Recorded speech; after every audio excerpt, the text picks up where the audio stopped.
and welcome to Leading the Break. Today we're starting a new series called Around the World in America.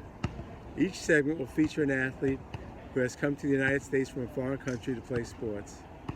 The athlete will discuss what the foreign country is like and what adjustments, if any, the athlete has to make once in the United States.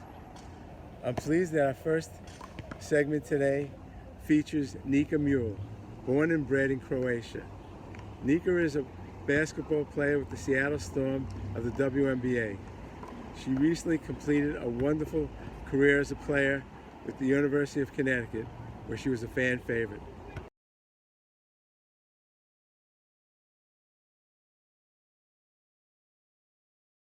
Nika, thanks for doing this. Thank you for having me. Obviously you come from Croatia. You're born and bred there. What's Croatia like?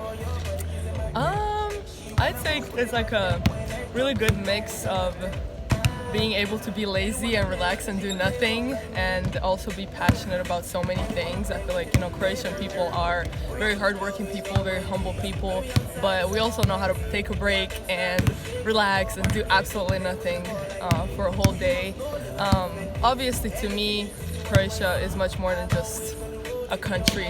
It's my home. It's where my people are. It's just so different for me. That's one place that I'll always go back to, no matter where I am. But as a tourist, for people who don't know, it's a beautiful place. It has so many places that are worth to visit in your lifetime, and everybody who's been there always tells me they had an amazing time. What's the culture like? What are the people like? What's the food like? Yeah. What's everyday life like? Yeah, I mean, it's hard to fit it into this one interview to explain what it's like. I feel like you have to go to actually experience it and feel it. People are very welcoming, extremely warm. We're like a very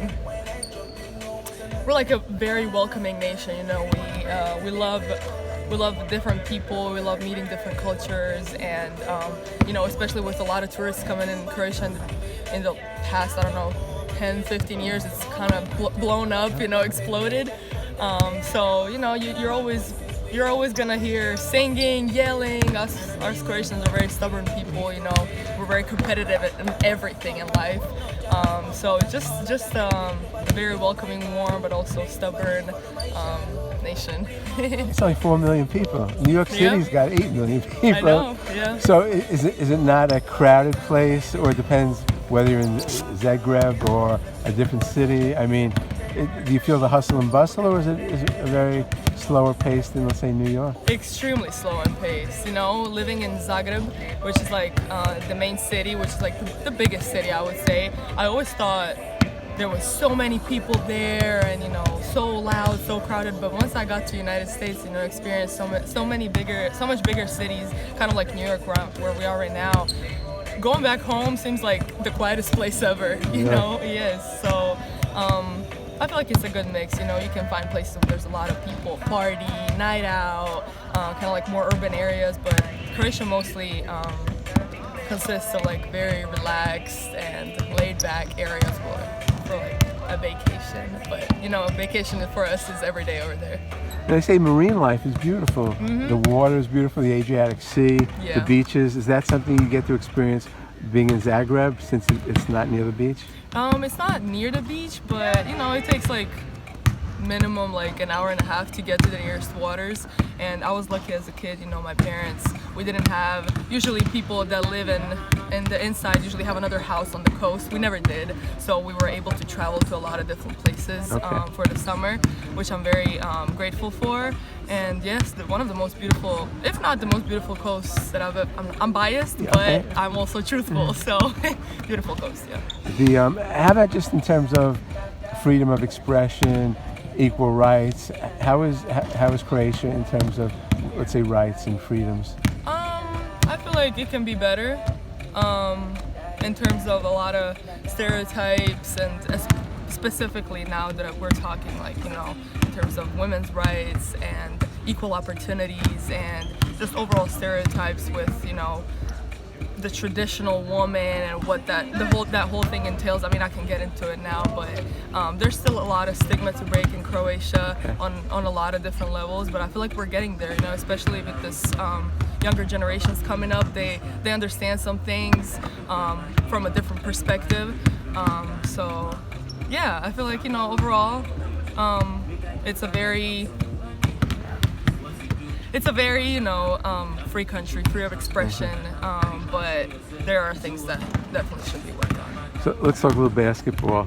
So I guess you played, when you were in high school, you played in a club in a few leagues, right? Yeah. What's the motivation to come to the United States, go to UConn, become a WNBA pro? Why not stay in that beautiful country?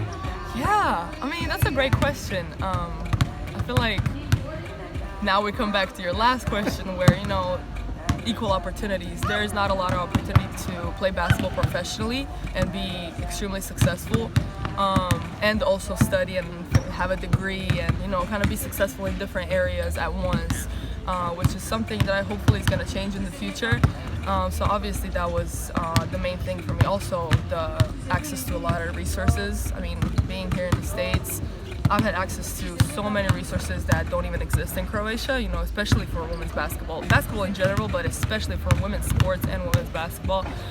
So I feel like that was the only logical thing for me to do, and I'm glad I did it. I feel like now I can use some knowledge and the education and everything that I've been through to kind of maybe change some things in the future back home, so younger girls can, so younger girls don't have to, but also can if they want to explore and find themselves in different countries also. So you see one day making Croatia your home again? You see that? I don't know. I'm not even thinking about that, to be honest. I'm kind of living all over the place right now. I don't even have a base myself. Oh, sorry. Watch the ball. What a save! I kind of don't even have a base right now, but I'm kind of like wherever life takes me. I hear you. Takes me. So when you came to UConn, came to America, what adjustments did you have to make? Oh my God. Well, the number one thing would be definitely being away from my whole family. I've never been away from my family and friends, and I've built such a great community back at home that still exists, which is amazing what FaceTime can do. But definitely just the time difference, getting used to, sometimes adjusting a schedule. Now that I'm 9-hour difference from my parents and my friends, I have to wake up early to be able to talk to them. They maybe go to sleep later to be able to talk to me. So it's all about adjustment and sacrifice when it comes to that. Everything else came easy, different food, different culture. I was always very eager to, explore and figure out different things, but being away from family and friends was... So, did you learn English in Croatia? I mean, you spoke... Oh, yeah. Okay. Yes. My parents made sure that, I learned from a young age. Even in kindergarten, my sister and me started learning English. So it was always there. I always knew it, but, it was the slang for me. I had to get used to the slang. So when you go back to Croatia, what from America do you kind of bring back to them? Ooh. And when you come here, what do you bring? That's a great question, actually.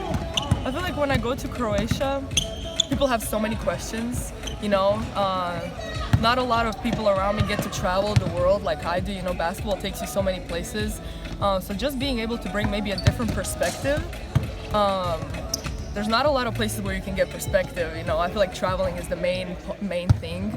Of course, we have social media today, but through travel and from meeting other people, having different conversations, I bring a different perspective to my people and my friends back home. What was the other question? What do you like? So what do you bring? My whole self. No, but what from Croatia? My whole self. Me, who I am, everything. I don't think anything changed the core of me or who I am. I think has kind of evolved in my home country, and I don't ever change that. So trying to introduce everybody to a little bit of what Croatia feels like. So yeah. In terms of you were born after the wars that happened when Croatia declared independence in the early 90s. Battles that were fought on on Croatia. Any of that legacy impact you and your family and your life? I would say so. Sometimes when you're walking around your country completely free and happy without a worry in the world, you forget that once wasn't possible for your ancestors or for the elderly in our countries, and my grandma and my grandpa, they didn't get to experience that fully. So sometimes you forget. So there's always that feeling of gratefulness and gratitude and humbleness that surrounds it. You hear so many stories that ultimately the point of it all is just to be grateful and to love your country and to love your people and to represent it proudly and in a great way when you're not there. So Awesome. Thanks so much. yeah, of course. Thank you.